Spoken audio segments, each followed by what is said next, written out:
So what are the big bullet points for this? Like, what do we kind of want to, Don't be an idiot. I like that bullet point. Let's hammer that one home. That should be the name of the podcast episode. Boom. End of episode, done. Yeah. Welcome to the Pull Up a Chair show. I'm Dr. Krysti Wick. And I'm Dr. Jake Greenacher. And we are here to let you in on our in-depth conversations on chiropractic practice, personal development, leadership, and business excellence. If you are needing inspiration, motivation, clarity, or permission in any of these areas of your life, we're glad you're here. Pull up a chair. All right, everybody. Welcome back to the Pull Up a Chair show. I'm Dr. Krysti Wick. And I'm Dr. Jake Greenacher. We are excited to talk to you about really an awesome analogy that Jake coined recently. We can give you credit for that, right? I don't know. I'm guarantee if it's something I said, I probably stole it from somewhere. So we can't really say that, but okay, sure. That's great. So I'm going to give you a little backstory on this and how we decided to record on this today for all of you. We were doing a coaching call with one of our awesome clients, and we were talking about recalls. All of you do recalls. We're quite certain of it. You probably have some sort of system in your practice. And I can be honest with you and tell you that our recall system at my practice is still pretty dated, just meaning I am a control freak and we still do a lot of it very manually. So like RCAs pull a recall list. Really, there's like one person that's mainly in charge.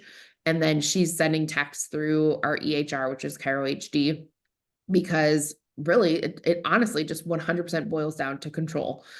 We've certainly thought about having an app and, letting patients do stuff over the years. We just have so many moving parts and pieces with multiple docs and preferences and scheduling that I have always been hesitant to pull the trigger because I'm worried that it's going to blow up our schedule. And Jake said this. Yeah. I think, again, continuing the backstory is that we were also very hesitant, right? It was because of the same reasons, but it was something to where, we are living in 2024, 2025, we are living in a digital world.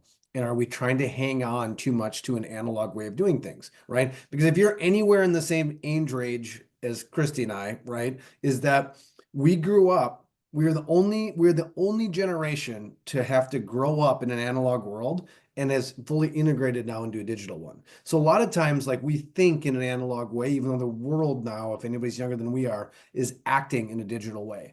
So really just changing how we need to do things in practice, right? And do we have to switch things that are more digitally focused, digitally minded, that way to make sure we're meeting people more where they're at, right? So that's where this kind of whole conversation started. And we, again, moved everything to an app base. We moved into our automated reminders. The texts are being sent out, but it's triggered off if someone hasn't scheduled and if they haven't been in there. And it still creates a recall list. You still need CAs to spend some time and who hasn't done this and making sure, but it takes a workload that's maybe 80% down to 20%. If we're talking about the 80-20, we want to make sure we're moving some of that off of the plate to make sure we do that, because people do operate that way, and the conversation when we were doing this coaching call was yeah, but people still have their calendars out to schedule their haircuts, and they have their calendars out to schedule their dentist appointment, do all that kind of stuff. And I kind of was oh, time out. Do they? Is that maybe how you do things, but is that how the rest of the world does things, right? And I think the more we can integrate that in, the more we'll see better results. So that's kind of where the background on that came a little bit. Yeah. And I think I love that we're using this recall example because sometimes it's easier for everyone to just think through a specific scenario with this, because then it opens up, you're going to start seeing other scenarios where maybe you can tweak things. But I just personally, as Jake was talking to this client, I was just thinking in my brain of, obviously as a consumer, I I go and schedule my hair appointment on my, salon's app, and I'm, then I'm moving stuff on there. And obviously sending a text is not necessarily more cumbersome, I wouldn't say, but as much as it's not necessarily more cumbersome for the consumer, it may be more, or likely is more cumbersome for your staff, right? So how can you, even if it's only 10% easier, that 10% easier, if you're picking multiple scenarios where you can automate things a little bit better and create, 10% less intense work for your team, those 10% add up. And then how can you actually redirect some of that energy? So I know, like in my world, one of the things for my CAs that now we're looking at, I'm going to do a demo and, we're going to look at this whole app situation, is just, I honestly think that they assign a lot of there's just a lot of emotion involved in this whole back and forth. And I think CAs can kind of get in their heads of just like, it's creating challenges with them because they're worried about if they're not holding people accountable to their care plan, or what happened with that person that now they are MIA. And while that can be really good in small doses, if they take on too much of that ownership and the emotional part of it, then how is that going to impact their job performance, right? Because they're constantly worried about getting those people back in. Whereas if some of that was automated and off their plate, how can we make sure that we're using those resources in other ways so that they can perform better? And of course, obviously we aren't completely in 1990, like we have all of the normal automated stuff. But what Jake was talking about is, moving to a platform that just has like, it's going from something that's good to something that's exceptional, right? When it comes to your ability to customize your campaigns and have a much more intelligent recall process. So even if you're thinking that you're changing something and you're only like marginally improving it, all those marginal improvements add up, is basically, long story short, where I'm trying to go. And the thing that we came down to as well is that the biggest needle movers for people is still people to people connection, right? It's still that analog, right, connection you have with people. But if you can automate enough and change that enough to where the CAs and your staff aren't bogged down with kind of the tasks that maybe an AI world or a digital world can handle, then they have more bandwidth and time to do more of the analog things that make a difference, right? If they're not bogged down with chasing someone down constantly, maybe they're able to give 20% more to the person walking in, right? Maybe they're able to write another handwritten card or do more of the individual touch point. Or your doctors are maybe able to do that if you automate some systems, right? I love what Krysti said. We're using this recall as an example, but how can you talk about the same thing as in a new patient perspective or a daily table talk, perspective? The more we can take and use the tools and the technology and way of life right now to do that, the more time and bandwidth and energy we have to pour into people to create that analog experience, to really create that craving that people want. So the idea isn't like, it's 10% easier for my staff. It's like, no, it allows them to give 10% more to something else that maybe, that needs to be more individual one-on-one. So if you guys are listening to this, and this is my total Midwest, I need to stop saying that. So my apologies if that offends you, but if all of you are listening to this and you are thinking like, how could I implement beyond this recall list example? I really think there's two things you can consider. One, it's really actually very helpful, and a lot of chiropractors don't do this, to do an audit of what your CAs are spending their time on, at least annually.